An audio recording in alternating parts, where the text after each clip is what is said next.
Further debate. The member for Stormont, Dundas, South Glengarry.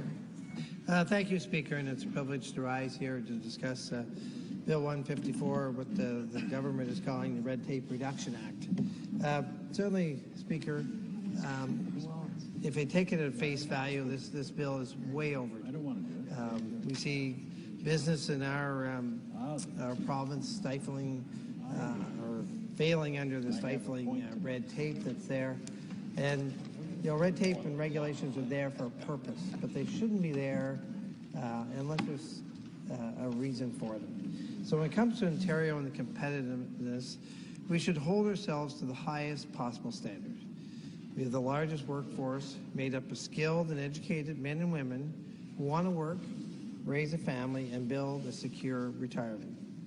The red tape has consequences. 380,000 regulations in Ontario. You know, you just think of that number. It's huge. And I go back just after the last election, 2014, a huge amendment to the building code came out. Something over 25,000 amendments to the building code. And just think of that that's just the amendments. The impact that has. And certainly in my writing, I hear about that every day. And I guess lucky for the government, they blame the local inspectors, but I try to tell the people, they're only enforcing the law. And the law comes from the province, comes from Toronto here. So that's really where your comments and complaints should be directed. And every dollar spent on fees is a dollar not spent on hiring workers, training young Ontarians, or providing them with health and pension benefits. Every hour a worker spends on needless paperwork is a lost productive hour for that business. The Canadian Federation of Independent Business gives Ontario a B grade on its annual red tape report card. We aspire to be the economic engine of Canada once again in this province, and B just doesn't cut it. I've been in touch with many stakeholders throughout my years who have brought forward many concerns that they have on unnecessary red tape. Members who were here following the 2011 election will remember my efforts to reform the Technical Standards and Safety Authority. Business subject to their licensing regime live in the apprehension of additional requirements an inspector may add arbitrarily impose on them, above and beyond what is required in the agency's own standards. When inspectors change, the business may find itself regulated out of business almost overnight. Inspectors who create tools in accordance with internationally accepted and used standards can't get their equipment installed in Ontario because of the TSSA field approval procedure. When a field approval costs more than the equipment itself, what's the point of installing it? I had a couple of businesses, manufacturers in my writing, one that produces products that are used all over the world. After an installation in L'Oreal, he said he was at $50,000 trying to get the equipment okay to move ahead. He said there's no standards. You're working towards a target that's constantly moving. He said finally pulled the thing out, and he says he won't do any more work in Ontario. I had another contractor talk to me. He says you'll put in a piece of equipment $5,000 or $6,000. He says the inspection costs are $15,000. And the problem we have there is the fact that Ontario doesn't, or the TSSA doesn't accept the compressed gas standard, which is used internationally all over the world. You can install equipment anywhere in the U.S., the rest of the 9 provinces. You can't install it in Ontario because there's a regulation on the books about having to be CSA approved, and there's some merit in that. Except the CSA doesn't take authority over compressed gas. It relies on the international standard. So that's just one of the issues here. So he said the problem is, so he said you give them a cost of the equipment and you say you're going to have to contact the TSSA to inspect it. He says we don't get the contract. So you drive by and you see Quebec license plates in the yard. They're there installing the equipment because they don't have to call the TSSA. It just gets done under the carpet, so it gets done without inspection. And that's the type of thing we see going on. I mean, it's not for the, that's not healthy. The government's initiative of red tape are often rich in ambition but lacking in substance. You know, I read some of this bill, and we talk about bills that get named by this government, and the bill is supposedly directed towards reduction in red tape. Here's a couple. I'll go one from the Ministry of Environment and Climate Change. If a director refuses to issue or cancel a permit or imposes or alters a term of condition on the permit that has been issued, the permittee now has 7 days to make submissions for reconsideration rather than 15. So now they've made it more difficult for the company to actually appeal something. But he says the director now has 7 days to reconsider the decision after receiving the submissions rather than 3 days. I'm not sure how that be considered in anybody's mind a reduction. Another one under the Ministry of Government Consumer Services expands the minister's regulatory making powers. They include the making of regulations in respect to the contact form, format, and filing of various documents. Allows the director or the registrar, as applicable, to require different filing obligations for any of these prescribed supporting documents. The minister may require business that interacts with the minister to provide the minister with business information, contact, etc., if there is an interministerial agreement relating to that kind of interaction. So we see in this case just more information required. So that's not in any way reducing regulation. And I'd like to. This comes from, I don't have a lot of time, so I'll get to this. Something that was in the Ontario Home Builder, major industry in our province. And I'll just read some of the part that's talking about the building and the cost of housing. And since we all have to live somewhere, it's no surprise that the topic generates lots of discussion.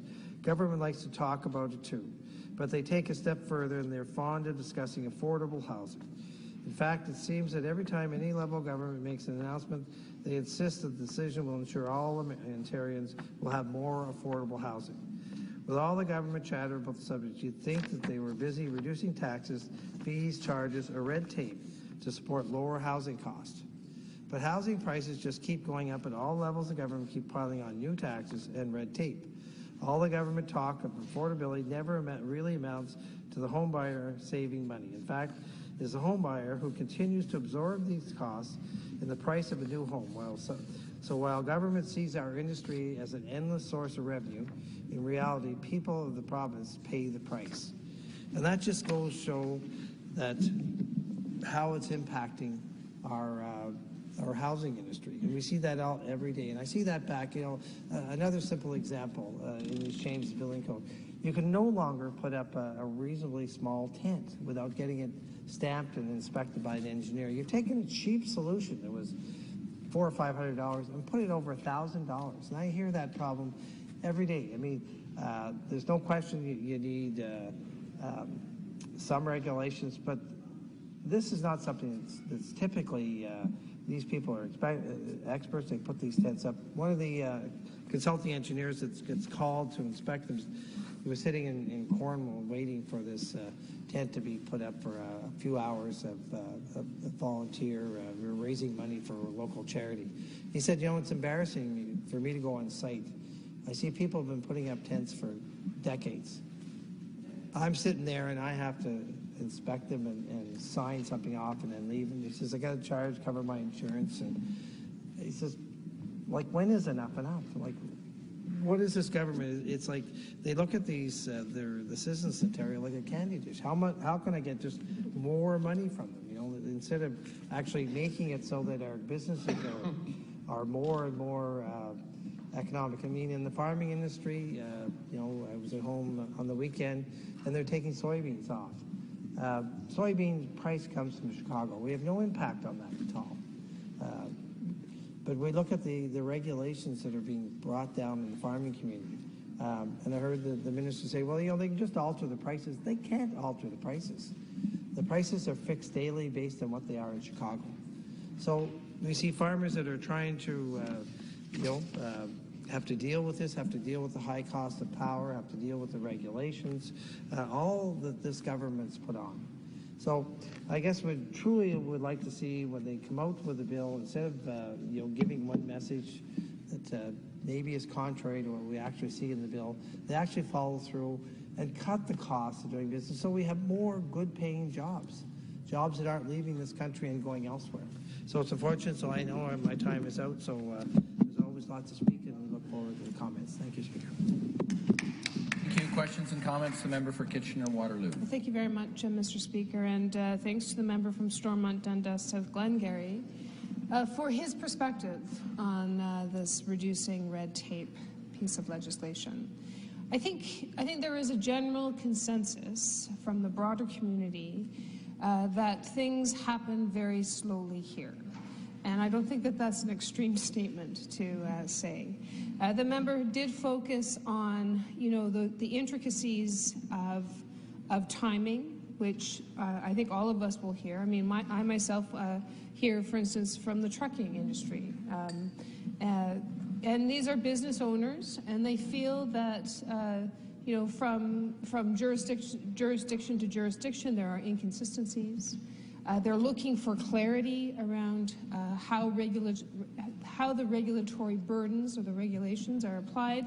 And when I had my briefing with the ministry staff, and I want to thank them for the briefing, they're all very good people, and some of them have some very long titles because they live this, they breathe it, and my heart goes out to them for that, because it can't be an easy place to always be, because here they did a review of this legislation, and at the end of the day, they hope that it will save $6 to $8 million. They don't really know.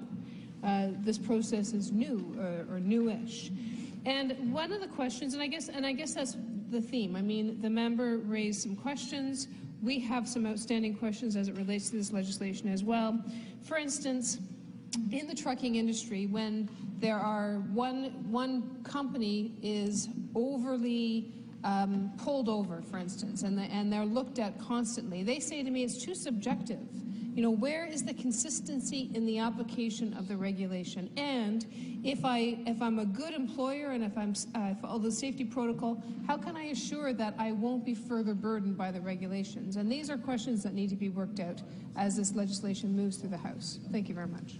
Thank you very much. Questions and comments? The member for Davenport. Thank you, Mr. Speaker, and always a pleasure to stand and speak on this particular piece of legislation, reducing unnecessary red tape. And, Mr. Speaker, I think it goes without saying that this House knows that our government is committed to developing modern, evidence-based regulations and to foster an innovative and supportive business environment. But we also need to understand that we need to do this while protecting the public interest by maintaining environmental and health standards and enhancing worker safety. Earlier this afternoon, I heard the importance of ensuring that we are protecting the public interest and ensuring that we do have those appropriate health standards in place. So I'm very proud of this particular bill that is before us. We've worked with stakeholders, businesses, industry, and other ministries to bring forward these legislative amendments that will help Ontario businesses, large and small, grow. And we see that Ontario keeps thriving as a province, and we want to make sure that it continues to be competitive. So this bill will ensure that we bring regulations into line with national and international standards so that it is easier for Ontario companies to sell to the world. We want this to happen. And we want to ensure that going forward, whenever new regulations are proposed, that they make it easy and straightforward for small businesses to comply with them. As I've said in this House before, Mr. Speaker, I represent the riding of Davenport, a riding that really isn't home to very large businesses, but rather these small businesses that sometimes struggle to get to their day-to-day because they're complying with regulations. And we want to make sure that what we're doing here with this piece of legislation is making life easier for them, making sure that they can actually do what it is that their business does versus trying to comply with government regulations, all keeping in mind health and safety. Thank you very much. Questions and comments? The member for Perth Wellington. Thank you, Mr. Speaker. I listened with interest to the member from Stormont, Dundas, South Glengarry. He brought up the agriculture industry, and I have a story here about a a chap in my riding that does environmental farm plans, and these are usually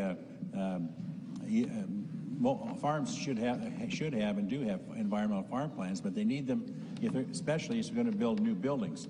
And in the process, the ministry says that the website says it will take 50 business days for them to approve the environmental farm plan. In reality, the turnaround time is about 120 days.